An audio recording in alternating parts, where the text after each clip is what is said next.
Las historias de adulterio a veces acaban con giros inesperados que nos dejan ante la difícil disyuntiva de elegir entre el perdón y la venganza. Mi esposa infiel decidió hacer un viaje romántico en un coche extranjero con su amante. Pero lo que empezó como un romance feliz y lleno de aventuras se convirtió en una auténtica tragedia. En ese fatídico momento en que fallaron al conducir y se estrellaron contra el muro del destino, el mundo se volvió del revés.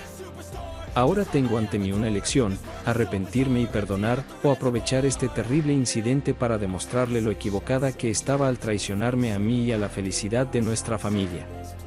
En este vídeo, te contaré la increíble historia de una esposa infiel que chocó con su amante en un coche extranjero, y cómo afecta a nuestras vidas futuras. Espere giros inesperados, decisiones difíciles y emociones increíbles que se desarrollarán a raíz de este incidente. ¿Puede nuestra historia acabar con un final feliz, o tiene el destino sus propios planes para nosotros? Prepárate para un fascinante viaje a un mundo de drama y elección. Hola a todos, he leído muchas historias aquí, y conozco las reacciones de muchos, especialmente hombres, y sus actitudes hacia el engaño. Y casi todos ellos dicen que el engaño no se perdona, o se perdona, pero una vez. Y si se perdona más que eso, o es un pringado, o un estúpido, o un enfermo pervertido. Eso pensaba yo también, hasta que vi lo contrario, y lo viví con mis propios ojos. Perdí a mi madre muy pronto. Tenía 12 años cuando murió, el cáncer se bebió hasta la última gota de ella.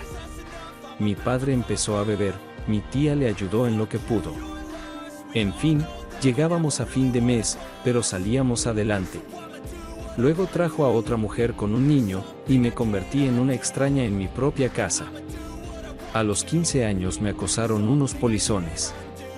Me arrastraron hasta un coche a la salida de un club, mi amigo consiguió escapar y me hicieron lo que quisieron. No denuncié a la policía, era un pueblo pequeño, me callarían con los dedos. Tenía miedo de contárselo a mi padre, diría que era culpa mía.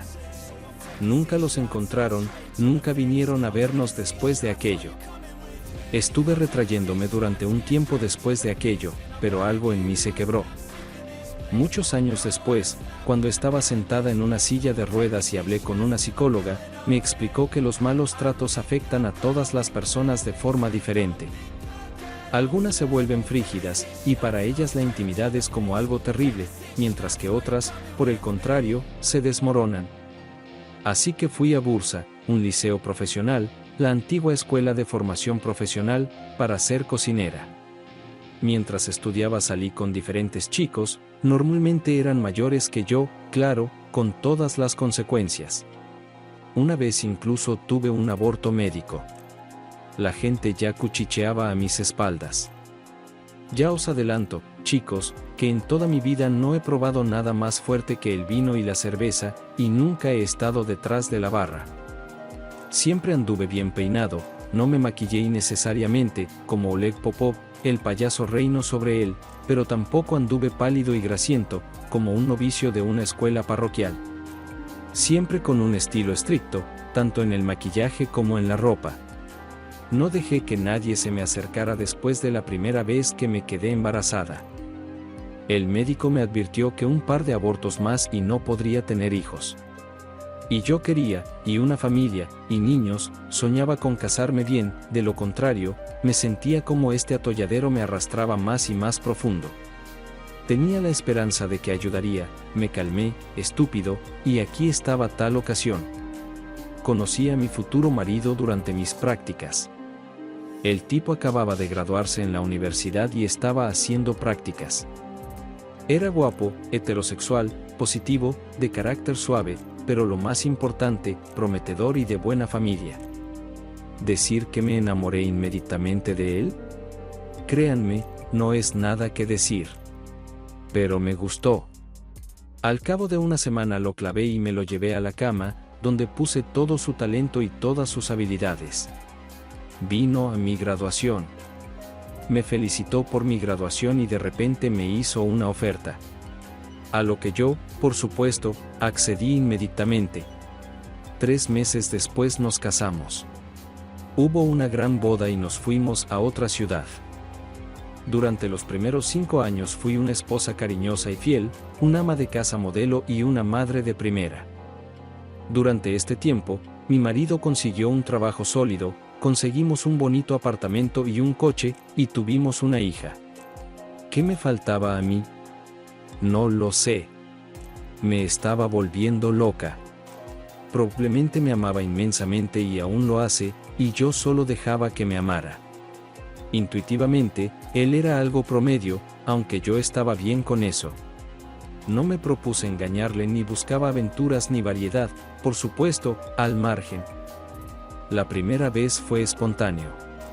Desaparecía durante días en el trabajo. A menudo incluso había viajes de negocios, las sucursales de la empresa donde trabajaba estaban repartidas no solo por toda Rusia, sino también más allá de sus fronteras. No siempre me llevaba con él a las fiestas y reuniones de empresa. Me ponía celosa, aunque estaba segura de que nunca me engañaba. Ese desafortunado día tuvo que ausentarse un par de días, y antes tuvimos una fuerte pelea. Le dije a la niñera que me quedaría en casa de un amigo, y que me daría una prima extra si él me cubría, y me fui a tomar un café yo misma. Y entonces uno de mis exnovios, con el que salí cuando era estudiante, se sentó a mi mesa. Sí, era un gigoló. Pero yo estaba totalmente enganchada. Ambos estaban bronceados por la excitación del encuentro. ¿Cuántos años habían pasado? Se fijó en mi alianza. Tenía uno igual. Le dije que tenía una hija, él también tenía familia y un hijo. Ofreció champán para conocerme. Bebimos, rememoramos y luego continuamos. No recuerdo cómo acabamos en el hotel. Pero yo quería. Lo deseaba y no pensaba en mi conciencia en aquel momento. Y como me di cuenta más tarde, no había perdido sus habilidades en la cama. Llamé a mi marido desde el hotel después de lo ocurrido y me enteré de que seguía fuera. Mi conciencia me atormentaba terriblemente. La traición es como un crimen. La primera vez siempre es vergonzosa, aterradora y embarazosa. Aunque engañé a todos mis novios en negro. Pero es diferente engañar a tu marido, el padre de tu hijo. Eso es diferente. Por teléfono, le pedí disculpas por la pelea y por las cosas desagradables que le había dicho. Le dije que le quería mucho y que le esperaba.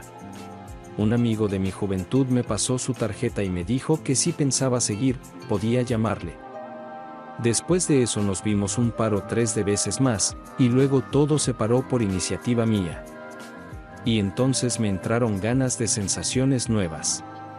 La conciencia empezó a desvanecerse constantemente, la vida en la cama con su marido se volvió algo monótona, aburrida y tediosa. Y mi marido me molestaba cada día más. Mis peleas se hicieron más frecuentes. Decidí que era por aburrimiento. Cuando me casé nunca trabajé. Mi marido proveía y mantenía completamente a la familia. Nunca necesitábamos nada. Llevé a mi hija a la guardería, no quería trabajar de cocinera. Fui a estudiar para ser estilista. Reavivé el adulterio a escondidas, que duró 6 meses. Él era el jefe de seguridad de uno de los bancos. Luché contra mi marido lo mejor que pude. ¿Tenía él alguna idea? No lo sabía. Mi amante era una máquina, nada más. Con él no había nada de qué hablar. Y poco a poco mis mariposas comenzaron a disminuir en relación con él. Y cuando conocí, como me pareció en aquel momento, a un nuevo amor, incluso rompí relaciones con él. Era el encargado de una pequeña cafetería a la que yo iba a tomar café después del trabajo. El camarero no tenía cambio y me dijo que lo pusiera en su cuenta. Comenzó una relación. En repetidas ocasiones me ofreció que me fuera a vivir con él, pero yo no conseguía ponerme de acuerdo. El bebé pasó a un segundo plano, por no hablar de mi marido. Ya no me escondía de mi marido. Y cuando todo se reveló, le acusé de todos los pecados capitales, de la falta de atención, de que con él dejé de sentirme mujer, de que estaba cansada de todo y otras tonterías. Ahora me acuerdo y solo quiero escupirme en la cara. Llamé a mi amante. Le dije a mi marido que amaba a otra persona y me fui con él. No voy a describir toda la escena. Digamos que él lloraba y suplicaba, y yo me reí de él en la ducha y le consolé un poco. Le dije que todo estaba resuelto, que más tarde recogería a mi hija. Durante 2 meses estuvo dando vueltas, convenciéndome de que volviera, diciéndome que me quería, que me perdonaría. Y lo hizo. En primer lugar, mi príncipe en un caballo blanco en realidad era solo un caballo.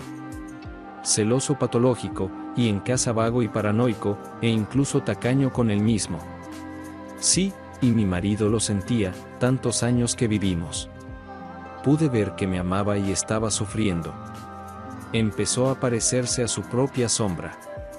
Todavía no hemos pedido el divorcio. Fue deprimente sin mi hija.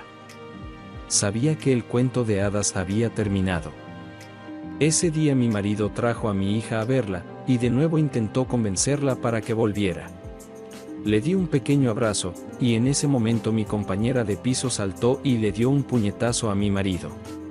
Ni siquiera se avergonzaba de su hija. Me interpuse entre ellos y él. Casi le arranco los ojos. Le susurré que me esperaran en el coche, aquí en la entrada.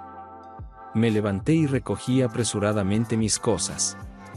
Aún recuerdo lo ridícula que me veía, zigzagueando hacia el coche, balanceándome de un lado a otro y arrastrando la maleta.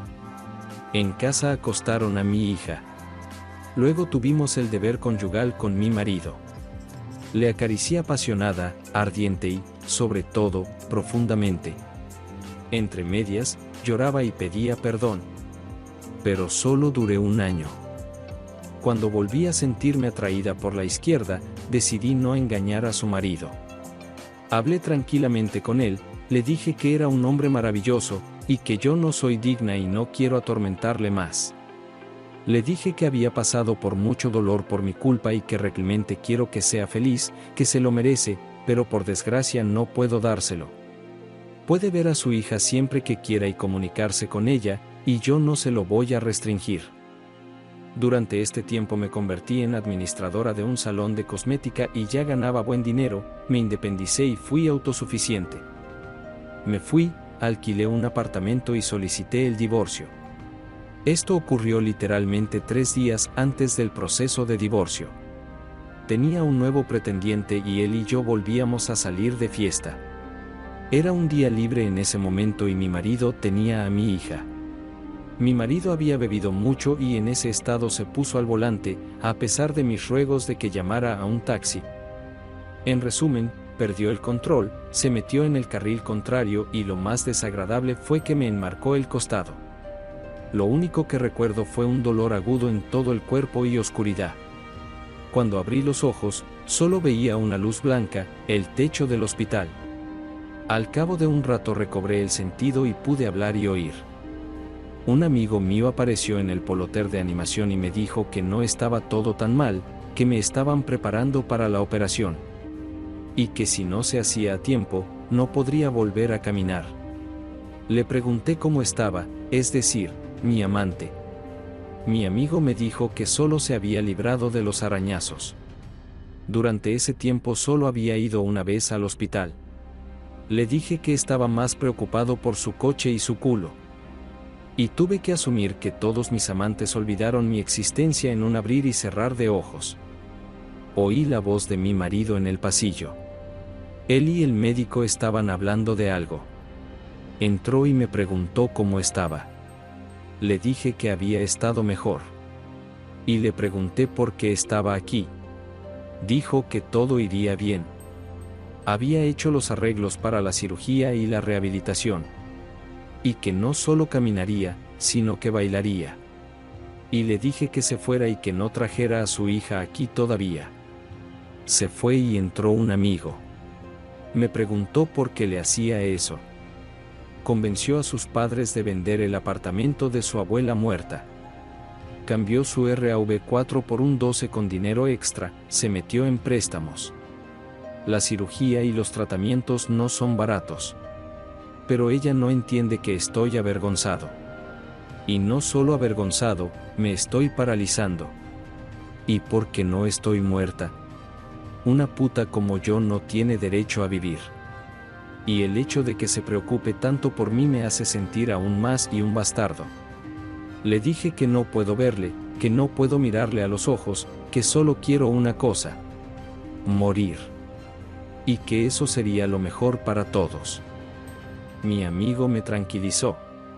La operación fue un éxito y me enviaron en un vuelo especial a un sanatorio de Crimea para rehabilitarme. Después, mi marido me llevó a casa. Ahora sigo en silla de ruedas. Puedo moverme sola con mucho esfuerzo. Los médicos dicen que pronto podré andar. Pero probablemente seguiré cojeando. Y puede que un bastón de apoyo se convierta en mi eterno compañero. Los fines de semana le pido a mi marido que me lleve a la iglesia. A veces me quedo allí 3 horas seguidas. He empezado a mirar a mi marido con otros ojos. Como un hombre santo. Mi hija siempre está a mi lado. Aunque yo misma comprendo que no merecía la felicidad, y que solo merecía lo que me pasó. Un psicólogo viene a menudo. De nuevo, mi marido me proporcionó. Y mi marido me rodeó de cuidados y cariño. Dice que no me dejará ir a ninguna parte. ¿Dónde iría y, lo que es más importante, en qué? Y al principio incluso me enfadé con él. Me parecía, le dije, que lo hacía todo por mí, para que mi conciencia me atormentara aún más. O simplemente estaba loco. Ahora me siento en una silla de ruedas y delante del ordenador. Ahora tengo mucho tiempo. Querido oyente, ¿crees que tuvo lo que se merecía? ¿O fue solo una coincidencia? No me despido y hasta pronto. Hasta pronto.